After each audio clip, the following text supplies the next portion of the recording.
Okay, welcome to this new video. This is a low-stakes quiz for the Eduqas Poetry Anthology, and it will find out if you've remembered some of the key things about some of the poems which are in it and which ones you can link together. Now, there are 18 poems in the anthology, but only 12 of them are being covered in this video.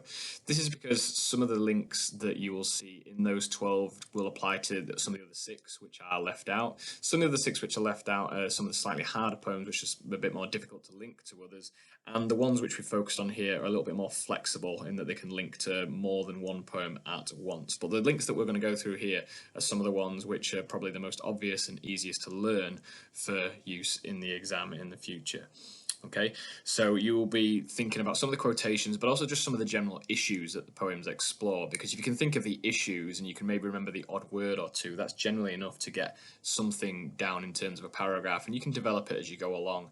And you don't have to remember huge chunks. It's about the ideas, it's about dropping a little word in where you need to, and exploring what the writer was doing, why they were doing it, and why they link together. Now, the questions will focus on things like loss, war, nature, family, and it will ask you to link some of those ideas together. And there can be contrasts as well as similarities. Okay, so the first one is, if you were asked a question about Hawk Roosting and the question was focused on the idea of control, I want you to write down which poem you would link it to, and then 4 issues that you would cover in terms of control. Okay, at this point you probably want to pause the video whilst you write down your answers, and then unpause when you have done, because the answers will be on the next part of this presentation. Okay, I would personally link Hawk Roosting with Ozymandias. The reason for this, and you've got 4 topics here, so you can give yourself a score out of 5 if you've written some attempts, is that I would cover arrogance. So you've got the arrogance of the hawk and the arrogance of Ramesses II. You've got the idea of the hawk seeing itself as a bit of a god, a creator, to give and to take life away. And Ozymandias uses the line King of Kings to see itself himself as the most powerful ruler ever to rule Egypt. You've got the issue of power and how that power is used, and you've also got the idea of time. Now, this is the crucial part, because in Hawk Roosting, things are going to stay the same. The hawk says, I will keep things like this at the end of the poem, whereas in Ozymandias, the lone and level sands stretch far away at the end, and therefore nothing lasts forever, which is the crucial message of that poem. Okay, next one. If you were to compare living space with something and the question was about poverty, again, can you write down which poem you would compare it to, and also 4 topics that you would discuss in that. And again, this is probably where you'll want to pause the video whilst you write your attempts down. Okay, you should have written down London, hopefully, because that's the most obvious link to do with poverty. William Blake was a social reformer and wanted to change a lot of things to do with our society, our country, and he saw the poor as being trapped by what they went through. So the first issue I would go through is the fact that the poor don't have stability in living space, and that's represented by the houses which can collapse. And there's no happiness for the poor people in London. So, it's a really terrible life for the poor in both of these poems.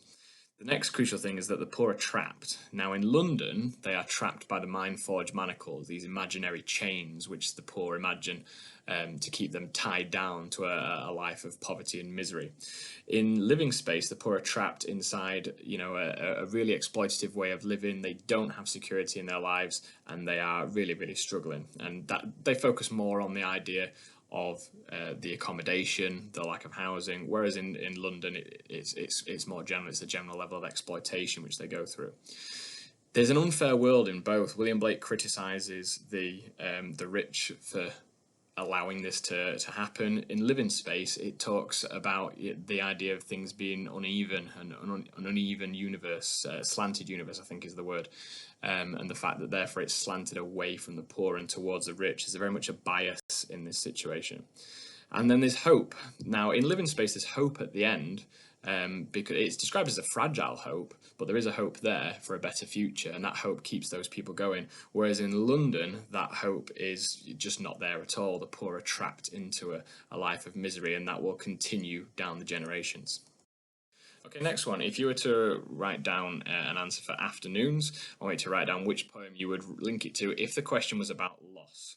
So again, write down the name of the poem and then 4 issues that connect those poems together. And again, this is probably where you want to pause the video because the answers will come up shortly.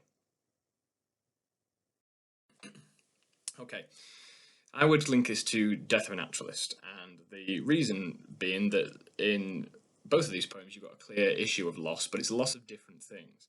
Now, the first issue I'd explore is the fact that people change. People change in afternoons because what they thought they were going to be living with the rest of their life with their partner has changed, and the kids have come to dominate their lives. Whereas in Death of a Naturalist, his ambitions change. He no longer wants to be a naturalist, he ends up becoming a poet. So you got the idea of past versus present, this issue of time. So it's a similar idea, but also you can see the contrast between the two. There's regret in both of the poems. In Afternoons, the people probably regret being together and having these children and sacrificing their lives. Whereas in Death of a Naturalist, he obviously regrets taking the frog spawn as a young child when he realizes what that means as he gets older. And so both poems have the loss, and this is what I would end on, because this is the crucial message of each of these poems. They have the loss of independence in Afternoons because of the children, and they lose their innocence as they discover, where the babies come from in terms of the frogs and the frog spawn, and how that reflects upon him growing up in Death of a Naturalist. Okay, next one. The Soldier. If you were asked to compare this to another sonnet, which poem would you link it to? Now, there's a couple in there, but one of them is probably an easier link than the other. So again, write down the name of the poem and 4 issues you think you could explore between them. And again, this is probably where you want to pause the video. Okay, I would link this to Sonnet 43. Okay, now, obviously, sonnets are normally love poetry, and it is love in both of these, as you can see by bullet point 1, but it's love for different things. So in The Soldier, you have a love for the country, you have patriotism, the word England is mentioned repeatedly. Whereas in Sonnet 43, it's a more traditional romantic love. Second one, the parents in The Soldier, sorry, not the parents in The Soldier, the parents in Sonnet 43.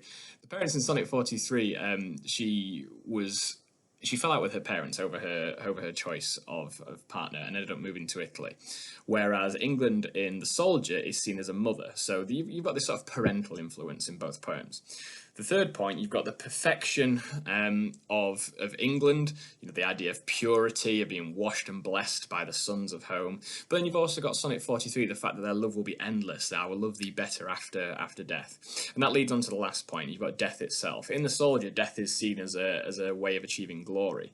Whereas in Sonnet 43, death, is trying to say that death is not a barrier to true love and that their love will continue forevermore. Okay, next one. If you were asked about the manhunt and you were asked to write about someone else receiving bad news, which poem would you link to and why? Okay, again, write down the name of the poem and the 4 points, and this will probably be a good point to pause the video again. Okay, I would link it to A Wife in London. Now, the fact that the wife is waiting for the news to return from the far southland, from the Boer War, from South Africa, means she is struggling to cope, and she's isolated from her husband. The return in the Manhunt, he's come home from war. This persona from Afghanistan, but it's a very difficult return. He's certainly not the same man he was.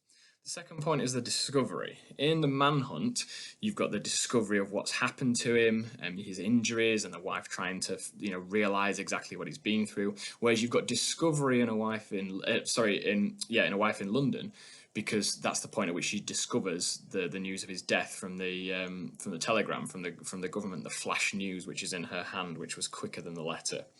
You've got trauma. So the trauma in the Manhunt, you could have the physical trauma that the soldier goes through whilst he's abroad and experiencing war in Afghanistan. You could also have the trauma that he has that he brings back home with him, the PTSD, and the fact that his wife has got to help him through that trauma. In A Wife in London, the trauma is obviously receiving the news of her husband's death, and then the realization that they will no longer get to have the perfect life which they dreamed of. And that links into the final point about the future. So the future is something which has changed for both of them. In the Manhunt, he's a different guy to who he was when he went off to war, and so their future is difficult, and the wife has got to help him try and get back to normal. Whereas in A Wife in London, the future is very much changed for both of them. So for Mametz Wood, I want you to write down which poem you'd link it to if you're asked about the sacrifice of young lives. And then write down your 4 points, and this would be a good point to pause the video. Okay, I would link this to Dulce Decorum Est. So both of these poems feature the death of young soldiers. And the first point to explore is the bodies and the suffering. So in Mametz Wood, the bodies are dug up, whereas in Dulce et Decorum Est, the soldiers are seen to be suffering from the tragedy of the war, the fact that they are weighed down like beggars under sacks. You know, they're half dead as they march. You've got the pain that's mentioned in both poems. In Mametz Wood, the soldiers obviously died in great pain, being cut down by gunfire and buried in one mass grave. And in Dulce et Decorum Est, you've got the pain of the gas attack, and he sees how one man dies in front of him. Sacrifice in Mametz Wood, the soldiers have sacrificed themselves together for their country. In Dulce et Decorum Est, that death, that sacrifice is seen as very much a negative, because he saw the truth of the war, serving on the front line in the trenches himself, Wilfred Owen. And then the lesson of war. So Mametz Wood, you know, about appreciating that sacrifice and the brotherhood that they demonstrated as they died for their country, whereas in Dulce et Decorum Est, it's out to prove that that sacrifice was unnecessary.